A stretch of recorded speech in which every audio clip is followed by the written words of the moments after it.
but this secondary, man. One Brian Branch, one Kirby Joseph.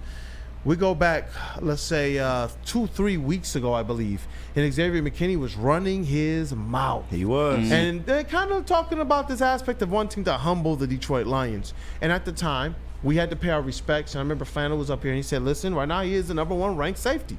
Do you guys want to take a guess of who or what that top 3 is looking like right now? PFF's top, shout out to Flannel, PFF's top 3 graded safeties right now. Brian Branch, and Brian Branch? Yes, but but then we gotta figure out then who is 4th, 5th, and 6th then. Oh, Kirby Joseph. My goodness, he is so good at this. I'm just off the top, bro, off the top. Then who's 7th, 8th, and 9th? No. He should be. Oh my gosh, KG is great at this. But that is one Xavier McKinney. In just a few weeks, Brian Branch has flipped this thing on his head. Kirby Joseph is still sitting at 2nd place. He was at 2nd during that time as well. But just in a few short weeks and more dubs without Aiden Hutchinson. Yeah. Jadarius Smith here, but right now the effects are just felt from the sidelines. Brian Branch is taking his game to a completely different level, man. On the year, he has 39 solo tackles, tied for 22nd in the NFL. 4 interceptions. This is from the safety position. 4 interceptions, tied for 3rd. Targets, 35. He's targeted 35, 5th most in the NFL. Wow. Think about that. So he's getting the opportunities. Yeah. It's not like he's just kind of getting opportunistic or getting lucky. This is a situation where you guys really want to test Brian Branch. Well, he's going to make you pay for it as well. Receptions allowed, 21. He is tied for 12th. And his overall PFF grade, it is a 90.7. And listen, he is just ahead of 2nd place Kirby Joseph, who's graded 90.6. And then all the way down there in the 80s at 89.5 is Xavier McKinney. Oh, wow. How the gift how the mighty have fallen. Jesus, man. But the question here is this. How do we grade this? Because we discussed Kirby Joseph early on when he was getting the picks in bunches. Yeah. But Brian Branch has been that guy the entire season whose effect has been consistently elite. Where do we grade this, especially with no Aiden Hutchinson? No, well, make no mistake about it. Without Hutch, Brian Branch is your best player on this Lions defense. And he just continues to go week in and week out, go out there and just prove it, man. He is so complete as a safety.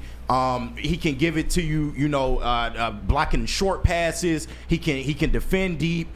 He's a tackle machine. He's all over the field. It doesn't matter like where you line him up at. You can line him up on the other side of the field. He'll make his way, to the other side of the field and make a stop. Like, he is one of the most complete safeties I've seen in quite some time. And he's starting to get those Ed Reed comparisons, those Troy Polamalu comparisons. And when you watch the tape, you can see it, man. Like, they utilize him in so many different ways, and that makes this defense so versatile in what they can call, man. Like, it's amazing. And no disrespect to Kirby Joseph, because he is having himself one hell of a year. He is a ball hawk. He is an interception machine. But the fact that you got Brian Branch, who can not only do it in run support, but he can do it in the pass game. He can give you picks as well. Like, he's a complete player, man. And his development, this is somebody who I felt like was a first-round talent. The fact that he fell so far in the draft, coming out of Alabama, it was crazy. And one of the things that, beat reporters kind of said about him is that he didn't have the sideline speed. And that is completely false, man. You see it every single Sunday. So shout out to Brian Branch. He's having a year, and if he continues, man, like, he should be in DPOY territory. He should be, and that's what I'm saying. Like, how do we grade this thing? How do we look at this thing here? And I know that ultimately it is about the Super Bowl. That's what this is about. Yeah. But we will definitely deliberate about the different awards that go into it, because that's what the media does. That's who gives these awards. Yeah. That we all will cry about, bemoan, or cheer if it's going in support of or against our players. And for Brian Branch, we definitely want to make sure that those guys are honored. You see this guy put in the work right now. That's not just where he ranks amongst the safeties, but to me, it's about the fact that Brian Branch is just a different type of player.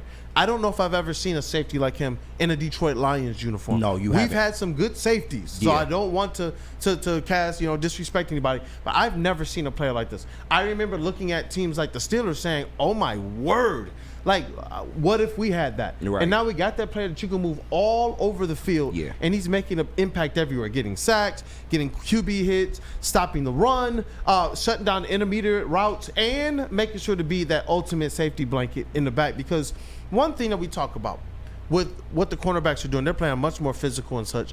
But I also wonder, how comfortable is it knowing not just what you have in front of you, but knowing that you have the game's best safeties behind you? I mean, it's absolutely a benefit, man. And to see the turnaround for this Lions secondary in just 1 year is absolutely amazing. But the one constant is you had Kirby Joseph and you had Brian Branch back there. Your corner play improved, and that further helps your secondary.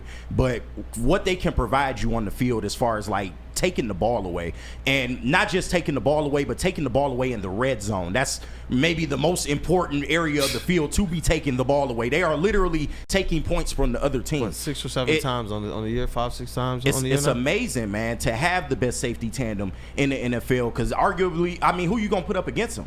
I mean, Xavier McKinney is good, but he doesn't have that compliment of having a Kirby Joseph back there. I mean, he's kind of like a one-man show there in Green Bay. So I just shout out to the Lions, shout out to Aaron Glenn for putting these guys in the right positions every single week. But it's easy when you have such a versatile piece like a Brian Branch, man. You can line them up anywhere. I see in the chat, BigCon51, Branch is on Sewell status gold jacket loading.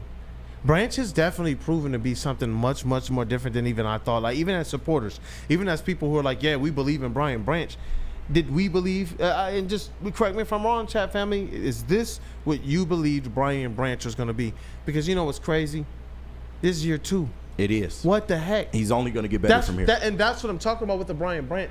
I'm hoping that he gets some consideration. I know they view and skew these things so differently, but his impact all over the field, especially while big pieces on that defensive line has gone down, and we've also missed our linebackers for games. Like, there's been games when Anzalone was down, games where we were wondering, even though Campbell played through it, that we saw him hobbled as well. Yeah. Brian Branch has been that consistency for this defense all season. We knew he would be this player. Oh, yeah. Did you think he would be this player this quickly? Maybe not, but like I said, you got to look at who he was coached by, man. Nick Saban, he came from that Alabama system. They're known for putting out great defensive players. So you're spin, but Randall Smalls, bro, you got me. You know what?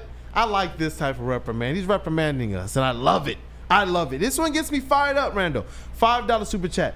Can we stop comparing our players to other grades? It gives them a ceiling, and they have none. I love that. I love it too. You got it, Randall. I got you, big dog. Hey, but hey, just some Brian Branch love. JB Smooth, the voice of reason. I believe that what Brian Branch is doing is special. This is one of those guys this year that I believe he transcends a mistake or 2 or 5, like Jared Goff. But just talk to me, man. Brian Branch, where do you see this thing as it relates to Defensive Player of the Year race? As well as knowing that even in the safety backfield there, some of his stats might be getting, some of his great stats might be getting split with Kirby Joseph. I mean, even though they might be getting split, he's still showing out. He's still showing his greatness. And this was one of the guys that I was hyping up during the draft that I'm glad that we had the opportunity to draft as well, too. Just saying, like, he learns from his mistakes, and he's going to improve and get better again and again and again, game after game. And you're seeing that live in real time right now. This is the best tandem backfield that you have, or not backfield, but secondary that you have. He's showing you greatness right now. If he's not in the running, at least top 3 right now for me. So hopefully, as Dan Campbell said, we've got 8 regular season games to go. Hopefully in that time period, people will open their eyes and see that Brian Branch is the truth out there. Yeah, definitely. Hey, Chase, GPT, Cavassier, Chase. You know what? No, I need Chase GPT on this one right now. What are Brian Branch's Defensive Player of the Year chances? You know, I'd say he's got a definite chance to be in the consideration for top 5, probably top 3. There's a certain precedent set for the award to, you know. That's true.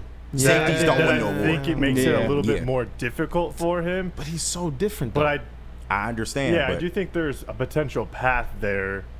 But, I mean, realistically, I would say if like you're asking for like a percentage, I'd probably say maybe around like 20 to 25%, as high as 30. And they'll like give him some top 5 consideration.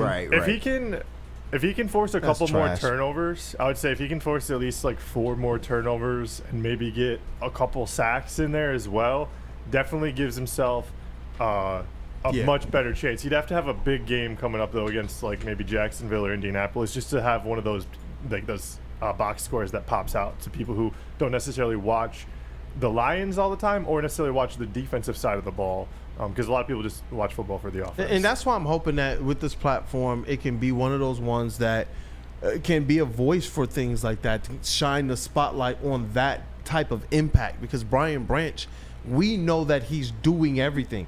You take Brian Branch off this team, right now we have some serious issues, and that's just my opinion. Yeah. We have some serious issues, and that's why I thought that the conversation was a good one. It's a healthy one, because Brian Branch is a guy that leading up to the season and even through the first few weeks of the season, what was the constant refrain from us and even the chat family? Oh, we don't really give Brian Branch his shine like that. We don't really talk about, because he's so good, he just does his job, that it's like everything else was a topic that now we actually get to see here while we're talking about the height of the season for these guys without Aiden Hutchinson through a gauntlet of a schedule. First place schedule. But remember, everybody said, y'all crazy. I thought Chase was crazy. Yeah. Man, but now you got something right with these Detroit Lions, and I think it was a lot more than just even what people will say is homerism. This team is something beyond that can be labeled a team of destiny. Like when we went through the schedule, and you guys were calling me a little crazy because we went through game by game, and I was like, I'm always going to pick this team to win, because I know whenever they line up on the line of scrimmage against whoever, they know that they're going to win that game. They think that they can beat anybody. Yeah. So I'm never going to go against the team that I root for. If they believe that they're going to win every game they go out there and play, I'm never going to pick against them. And if the Lions execute, they're going to win. Just 100%. Flat out, it don't matter who they're going against. If they go out there and play their type of game, they're going to win.